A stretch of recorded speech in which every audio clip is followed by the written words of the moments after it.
여러분 혹시 정치인이 예전에 했던 일 때문에 테러리스트다 이런 말을 듣는다면 어떠실 것 같으세요? 오, 테러리스트요? 네. 근데 거기서 더 나아가서 수류탄을 던졌다, 불을 질렀다 이런 말까지 나왔다? 이건 정말 어떻게 받아들여야 할까요? 안녕하세요. 오늘 저희가 좀 깊게 파물 이야기가 바로 이런 논란입니다. 정청래 더불어민주당 대표하고 김문수 국민의힘 당대표 후보 사이에 있었던 일인데요. 최근 뉴스에 많이 나왔죠. 이 두 분의 주장 한번 제대로 파헤쳐 보겠습니다. 네. 저희가 그 관련 기사들 파이낸셜 뉴스나 뉴시스 같은 2025년 8월 25일까지 나온 기사들을 쭉 검토해봤거든요.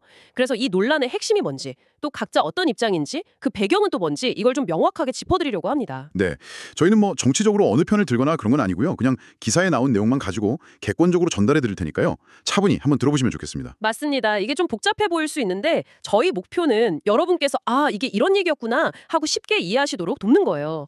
네, 그럼 어디서부터 이야기가 시작된 건지 그 시작점부터 한번 가볼까요? 네, 그러시죠. 이 논란이 시작된 게 지난 8월 10일이었어요. 그때 국민의힘 당대표 후보들 TV 토론회가 있었거든요. 아, 당대표 토론회요? 네, 여러 후보들이 나와서 막 토론을 벌이는 그런 자리였죠. 바로 거기서 김문수 후보가 정청래 대표를 딱 지목해서 발언을 한 게 이제 시작이었습니다. 아, 직접적으로요? 네, 기사들을 보면 김 후보가 정 대표를 극좌라고 불렀어요. 그러니까 정치적으로 아주 왼쪽에 있다 이런 의미죠. 그러면서 정 대표의 과거, 그 학생운동 시절 사건을 꺼냈습니다. 과거 사건이라면 그 미국 대사관저 관련된 건가요? 맞습니다.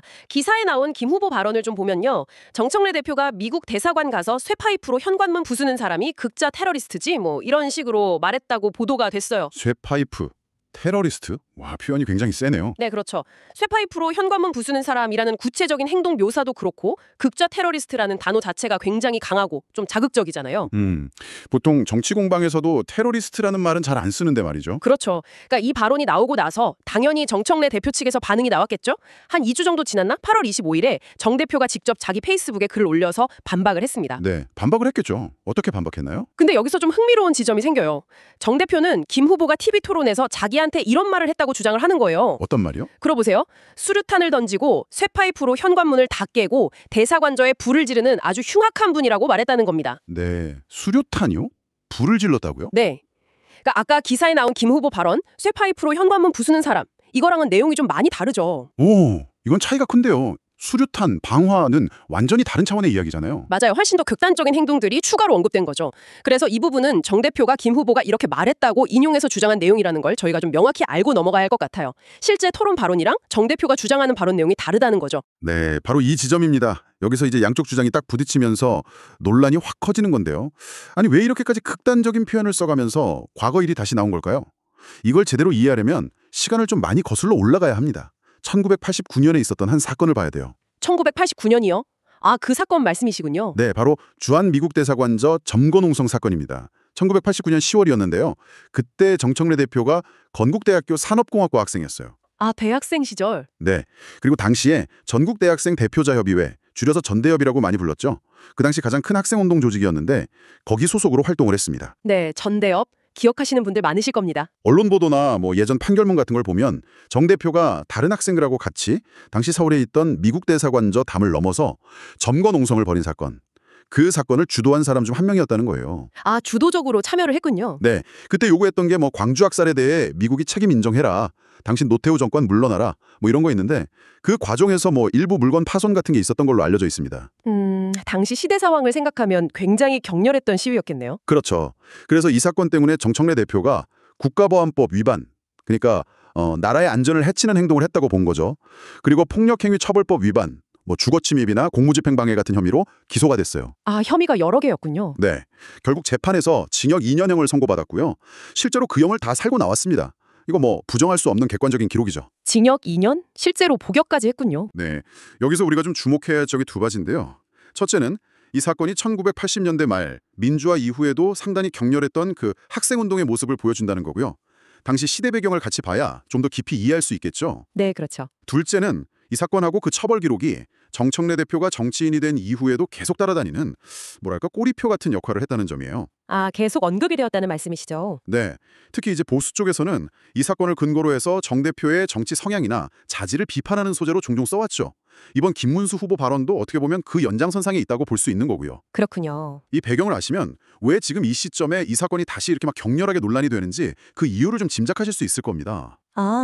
그러니까 30년도 더 된 학생 때 일이 지금 정치 무대에서 이렇게 뜨거운 논쟁거리가 된 거네요. 네, 맞습니다. 그러면 정청래 대표는 김 후보가 수류탄, 방화 같은 기사에 나온 것보다 훨씬 심한 말을 했다고 주장하면서 구체적으로는 어떻게 반박을 하고 대응을 한 건가요? 네, 정 대표 반박이 굉장히 단호했습니다. 8월 25일 페이스북 글에서 일단 김 후보가 그런 발언, 수류탄 방화 등을 했다고 딱 전제를 하고요. 그러면서 자기는 수류탄 던진 적 없다. 쇠파이프로 현관문 다 깬 적도 없다. 그리고 대사관저에 불 지른 적도 없다. 이렇게 하나하나 반박했어요. 아, 조목조목 다 부인을 한 거군요. 네. 그러니까 김 후보가 자기한테 전혀 사실이 아닌 아주 나쁜 의도를 가진 허위 사실을 퍼뜨렸다. 이게 정 대표 주장의 핵심인 거죠. 그리고 여기서 그냥 끝난 게 아니고요. 김문수 후보한테 공개적으로 요구를 했어요. 그 문제의 발언들, 그러니까 수류탄, 방화 같은 허위 사실에 대해서 당장 잘못 인정하고 공개적으로 정정하고 사과해라. 이렇게 요구했습니다. 정정과 사과를 요구했다. 네. 그리고 만약에 김 후보가 이걸 안 받아들이고 정정이나 사과를 안 하면 법적인 조치를 하겠다고 아주 강하게 경고를 했어요. 법적 조치요. 구체적으로 어떤 걸까요? 뭐 허위사실 유포에 의한 명예훼손 같은 걸로 민사소송이나 형사고소를 하겠다는 의미로 보이는데요. 이게 그냥 정치적인 말싸움을 넘어서 법정 다툼으로 갈 수도 있다는 걸 보여준 거죠. 상황이 꽤 심각하게 돌아가고 있다는 뜻입니다. 아, 이게 법정까지 갈 수도 있는 사안이군요. 그럼 이제 이 복잡한 상황을 좀 더 깊이 분석해 볼 필요가 있겠네요. 여기서 우리가 좀 냉정하게 봐야 할 핵심 포인트들이 몇 가지 있는 것 같습니다. 네, 어떤 점들을 봐야 할까요? 첫째는 아까도 말씀드렸지만 그 언론 보도로 확인되는 김문수 후보의 실제 TV 토론 발언, 그러니까 쇠파이프로 현관문 부수는 사람이 극좌 테러리스트라는 것과 정청래 대표가 김 후보가 이렇게 말했다고 주장하는 내용, 수류탄, 불 지르는 이 내용 사이에는 분명히 차이가 있다는 점이에요. 네, 그 차이가 중요하다고 하셨죠. 이게 왜 중요하냐면요. 만약에 김 후보가 실제로 수류탄, 방화 이런 말을 안 했다면 정 대표의 반박이나 법적 대응 예고는 그 근거가 좀 약해질 수 있잖아요. 그렇죠. 근거가 없어지는 거죠. 반대로 김 후보가 진짜 그런 말을 했는데 언론 보도에서 빠진 거라면 이건 또 엄청 심각한 문제가 되는 거고요. 저희는 일단 지금까지 나온 언론 보도만 가지고 말씀드리는 거고 당시 토론의 전체 발언을 직접 다 확인한 건 아니라는 점 다시 한번 분명히 말씀드립니다. 이 사실관계 확인이 앞으로 어떻게 되느냐가 중요할 것 같아요. 네, 이 부분이 명확해져야겠네요. 둘째는요. 이 논란이 터진 시점, 타이밍이 참 절묘하다는 겁니다. 김문수 후보가 그때 국민의힘 당대표 선거 결선 투표에 올라간 상태였거든요. 아, 결선 투표 직전이었군요. 네, 결과 발표가 바로 다음 날 8월 26일로 예정되어 있었어요. 이런 중요한 때에 경쟁 상대 당의 대표, 그것도 과거 논란을 테러리스트라는 극단적인 표현까지 써가면서 공격했다. 이건 상당히 정치적인 의도가 있다고 볼 수밖에 없겠죠. 선거 막판에 지지층 결집이나 뭐 그런 걸 노렸을 수도 있겠네요. 그렇죠. 뭐 강성 지지층을 모은다거나 상대방에게 흠집을 내서 반사이익을 얻으려는 그런 전략일 수 있다는 분석이 가능합니다. 정치 공방에서는 타이밍이 곧 메시지일 때가 많으니까요. 네, 타이밍 중요한 포인트네요. 셋째는 사용된 단어의 무게입니다. 쇠파이프로 물을 부셨다.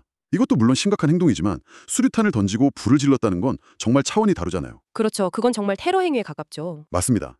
그런데 정청래 대표가 굳이 기사에 안 나온 수류탄, 방화를 딱 집어서 반박하는 건 어쩌면 김 후보의 공격 프레임 자체를 과거 학생운동 비판이 아니라 악의적인 허위사실 유포로 바꾸려는 전략일 수도 있어요. 아, 프레임 전환 전략이요? 네. 그러니까 김 후보 발언 중에서 가장 극단적이고 또 사실이 아닐 가능성이 높은 부분을 문제 삼아서 오히려 역으로 공격하는 거죠. 그러면서 자기한테 씌워진 테러리스트 이미지는 좀 희석시키고 오히려 김 후보를 거짓말쟁이로 만들려는 그런 의도도 있을 수 있다는 겁니다. 와, 정말 흥미로운 분석입니다. 이게 그냥 말싸움이 아니라 각자 발언이나 반박 뒤에 다 정치적인 계산이나 전략이 숨어 있다는 거군요. 그렇죠. 특히 그 수류탄이나 방화 같은 단어가 진짜 발언에 있었는지 없었는지가 법적인 책임뿐만 아니라 정치적인 공방의 방향까지 완전히 가를 수 있는 핵심 열쇠가 될 수 있다. 이런 말씀이시네요. 네, 맞습니다. 그래서 결국 이 논란의 핵심을 요약하면 이렇습니다. 1989년 미국 대사관저 점거 농성이라는 과거 사건, 그리고 그로 인한 처벌이라는 객관적인 사실이 있어요. 이걸 두고 한쪽, 그러니까 김문수 후보 측은 이걸 현재 정치 경쟁자를 공격하는 소재로 삼아서 테러, 극좌라는 아주 강한 딱지를 붙이려고 하는 거고요. 네.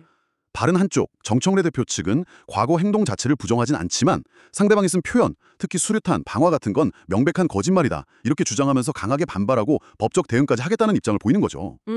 양측 입장이 아주 팽팽하네요. 네.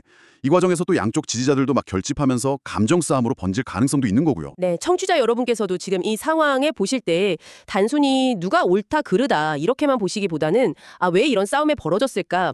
각자 주장이 어떤 배경과 의도를 갖고 있을까? 그리고 이 말들이 어떤 영향을 미치고 있나? 이렇게 좀 여러 각도에서 보시면 좋을 것 같습니다. 저희는 어디까지나 기사를 바탕으로 드러난 양쪽 입장과 사실들을 객관적으로 전해드리는 데 집중하고 있습니다. 판단은 결국 여러분 각자의 몫이겠죠? 네, 맞습니다. 오늘 저희는 정청래 대표와 김문수 후보 사이에 있었던 최근에 아주 뜨거운 공방에 대해 좀 깊이 들여다봤습니다. 김문수 후보의 극좌 테러리스트 발언에서 시작해서 그 배경이 된 1989년 정청래 대표의 학생운동 사건과 처벌 기록, 그리고 여기에 대해서 정 대표가 수류탄, 방화는 없었다 이렇게 강하게 반박하면서 법적 대응까지 예고한 상황까지 핵심 내용들을 쭉 한번 정리해드렸습니다. 다시 한번 말씀드리지만 이 모든 정보는 오늘 2025년 8월 25일까지 나온 여러 언론 기사를 종합한 내용입니다. 네. 오늘 저희가 본 이 사례는 정치에서 과거와 현재가 어떻게 부딪히고 또 연결되는지를 잘 보여주는 것 같아요. 그리고 우리한테 좀 근본적인 질문들을 던지고 있습니다. 어떤 질문들일까요? 예를 들면 한 사람의 과거 행동, 특히 젊었을 때의 실수나 좀 논란이 될 만한 기록이 지금 그 사람의 공직 자격을 평가하는 데 얼마나 중요한 기준이 돼야 할까요? 시대적인 배경이나 그 사람이 변했을 가능성은 또 얼마나 고려해야 할까요? 정말 어려운 문제네요. 과거의 잘못을 어디까지 봐야 하는가? 요죠. 또 과거의 사실을 현재 정치 상황에서 언급할 때 어디까지가 정당한 비판이고 어디부터가 왜곡이나 비난일까요? 쇠파이프와 수류탄, 극좌와 테러리스트. 사실 비슷한 맥락의 사건을 얘기하더라도 어떤 단어를 쓰느냐에 따라 그 의미나 파급력이 엄청나게 달라지잖아요. 네, 단어 선택이 정말 중요하죠. 이 언어의 경계는 누가 어떻게 정해야 할까요? 참 어려운 문제입니다. 그래서 마지막으로 여러분께 이 질문을 한번 던져보면서 마무리하고 싶습니다. 한 정치인의 과거 기록, 특히 사회적으로 큰 논란을 일으켰던 사건이나 처벌 기록이 현재 그 정치인의 자질이나 능력을 판단하는데 얼마나 결정적인 요소가 되어야 한다고 생각하시나요? 과거의 잘못이 평생의 족쇄가 되어야 할까요? 아니면 지금의 모습이나 미래의 비전을 더 중요하게 봐야 할까요? 정답은 없겠지만 우리 사회 구성원 모두가 한번 진지하게 고민해 볼 만한 중요한 질문이라고 생각합니다. 네, 오늘 저희가 준비한 이야기는 여기까지입니다. 좀 복잡하게 느껴질 수 있는 정치 뉴스 뒷이야기를 조금 더 명확하게 이해하시는데 오늘 저희 이야기가 조금이나마 도움이 되었으면 좋겠습니다.